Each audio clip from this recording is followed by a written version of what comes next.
sindicais, entendemos que temos que ter uma agenda sindical, precisamente para chamar a atenção da generalidade da população e particularmente dos trabalhadores, quer do setor público, quer do setor privado, para os problemas com que estão a ser confrontados. Falámos do empobrecimento, associamos a degradação da qualidade do emprego e imediatamente chegamos à legislação laboral e à contratação coletiva.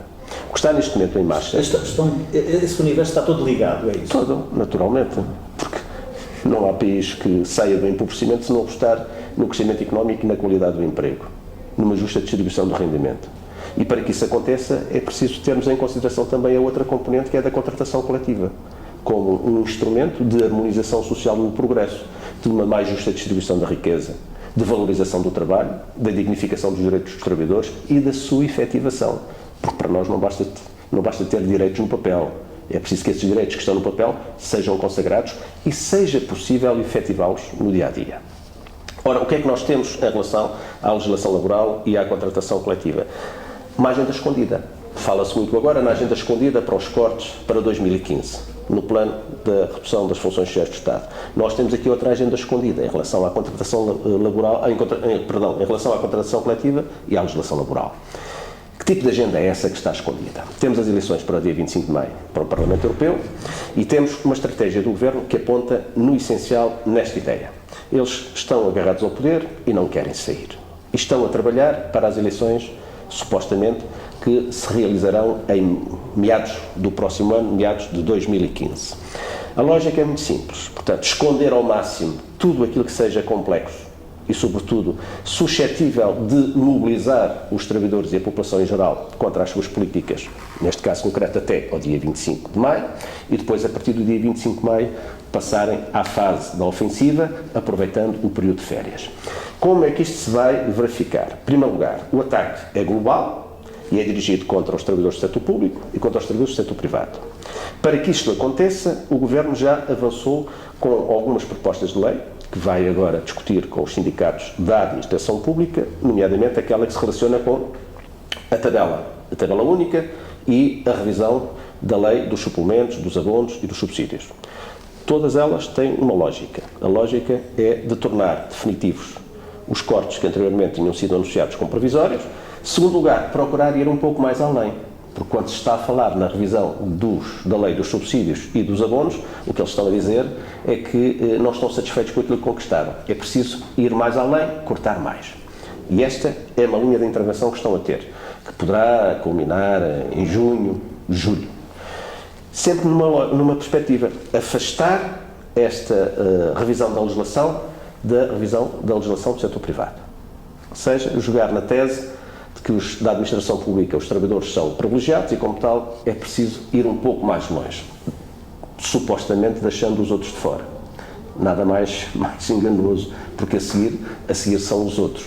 E quando é que entra a ofensiva contra o setor privado? Ou quando é que entra? Precisamente a seguir às eleições do dia 25 de maio. Porquê? Porque está em marcha um processo de revisão da legislação laboral que, não sendo global, é cirúrgico. Portanto, eles vão tocar, ou vão tentar tocar, na facilitação dos despedimentos que já iniciaram, com o processo da extinção do posto de trabalho, colocando nas mãos da entidade patronal a possibilidade de arbitrariamente despedirem os trabalhadores e trabalhadoras, e particularmente os mais velhos e aqueles que têm melhores salários e mais direitos. E depois, a seguir, vão avançar também no âmbito da legislação laboral com aquilo que já admitem e o Governo não contestou, ou pelo menos não desmentiu, que é a revisão do valor das indemnizações para os despedimentos sem justa causa. Ou seja, vão tentar tornar legal aquilo que é ilegal. A Constituição proíbe os despedimentos sem justa causa. E o que eles vão dizer é que estão interessados em reduzir as indemnizações por despedimentos sem justa causa. Esta é a primeira componente. Tem uma ligação que é clara para nós. Reduzir os custos que as empresas têm com os trabalhadores, para quê? Para que amanhã a precariedade não seja uma exceção, mas passe a ser a regra. E quando alguns nos dizem que isto é um problema dos velhos que não deixam entrar os novos no mercado de trabalho, nós respondemos, mas quem são os velhos? Somos nós. Ora, nós temos os nossos filhos, nós não queremos para os nossos filhos pior do que aquilo que hoje temos. Portanto, tudo isto está encenado e tudo isto funciona numa lógica de dividir para reinar. Nós precisamos de juntar forças e construir aqui solidariedades intergeracionais. Segunda componente, contratação coletiva. Como é que se chega à contratação coletiva? De forma cirúrgica. Aquilo que eles tentaram ao longo destes anos não conseguiram. Ou seja, destruir a contratação coletiva. Não tendo conseguido, agora vão tentar concretizá-la por uma outra via. Redução do período da caducidade. Hoje, o limite para a caducidade são 5 anos, eles querem reduzir esse prazo para 2, 3 anos. Ou seja, se isto se concretizasse, dentro de pouco tempo deixaríamos de ter contratação coletiva. Ou teríamos a contratação coletiva que os patrões quisessem. Ou seja, colocar os sindicatos numa situação de necessidade, de dependência, pura e simples, daquilo que eram os objetivos das entidades patronais. Isso coloca, desde logo, em causa também o funcionamento do próprio sistema democrático. Porque os sindicatos têm a incumbência de negociar, segundo a Constituição, a contratação coletiva, mas numa perspectiva valorativa da mesma. Ora, o que nos estão a dizer é que contratação coletiva se aceitar as posições da outra parte. Sendo assim, isto é remeter a contratação coletiva para níveis idênticos àquilo que está estabelecido na legislação mínima ou inferiores, aliás, como já consta do Código de Trabalho, para aqueles que o subscreverem. Portanto, isto não é um problema de menos importância. Estamos a falar aqui da democracia.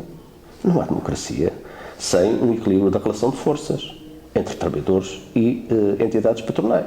Portanto, é tudo isto que está em marcha, com uma outra complementaridade, que tem a ver com a tentativa, que já está em marcha, e que resulta de uma cumplicidade entre governo e patrões, nomeadamente confederações patronais, particularmente a CIP, de reduzir o valor do pagamento do trabalho extraordinário e também de outras matérias pecuniárias que hoje estão consagradas na contratação coletiva. Ora, portanto, nós juntamos as pecinhas todas e o que é que nós concluímos? O puzzle está completo. Completíssimo. E verificamos, primeiro, a ofensiva é global, contra público e privado. Segundo, tem a mesma finalidade, destruir contratação coletiva e, simultaneamente, reduzir os custos dos trabalhadores que são suportados pelas entidades patronais, sejam públicas ou privadas.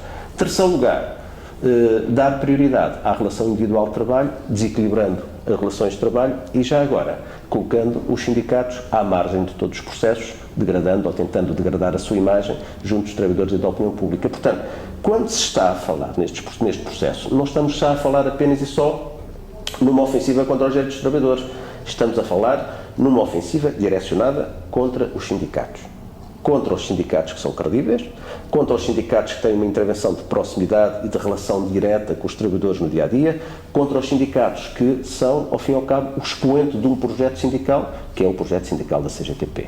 Ora, perante este quadro, vamos então à questão de fundo. O que é que isto tem a ver com as funções sociais do Estado? O que é que tem a ver com o Serviço Nacional de Saúde? Tem a ver tudo. Tem tudo a ver.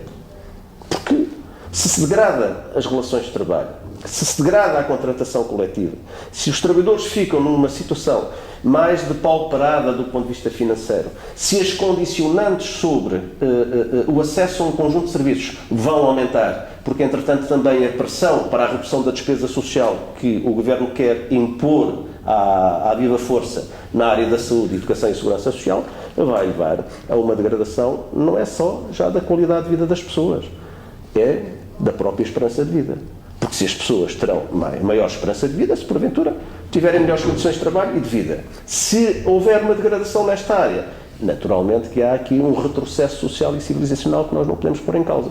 E aqui está. Como é que paulatinamente eles constroem todo um processo que, sendo à margem da Constituição e chocando com a Constituição, pela via da chamada legislação ordinária, procurarão chegar tão longe quanto possível para concretizar os seus objetivos.